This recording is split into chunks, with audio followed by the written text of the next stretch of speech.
Yan mga kabagis, muli po pugay sa ating lahat. Ito po yung 2 Manos 21, ano po. Muli ko pong papakita sa inyo yung actual strike niya. Yan, ganyan po. Yan po yung mabilis na pag-strike niya. Pag-execute. Ayan, ganyan po yung pag-strike niya, ano po. Yan, ito naman po yung tutorial niya.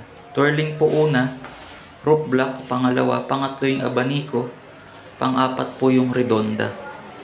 Twirling po ulit, rope block, abaniko, tapos redonda po ulit. Yan, ganyan. Dahan-dahanin nyo lang po. Sa umpisa medyo nakakalito po yan, pero kapag ka nakuha nyo na po ng dire-diretso, yan, makukuha nyo na po yung tamang pag-execute niya. Bali, 4 na strikes po yan, ano. Una, twirling, rope block, abaniko, tapos redonda po ulit yan. Kaliwat kanan po yan. Yan. Dalawang arnis po ang gamit. Dalawang kamay, kaya po 2 Manos 21 yan. Number 21 na strike po yan sa arnis.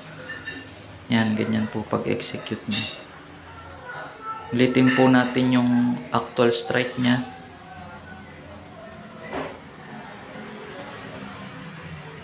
Yan, ito po yung actual strike niya.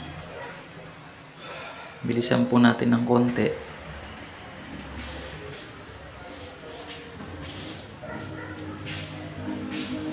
Ayan, ganyan po mga kabagis. Madali lang po yan. Basta pag-aralan lang po natin yung pag-strike. Ano po. Ayan, salamat po. Pugay sa ating lahat.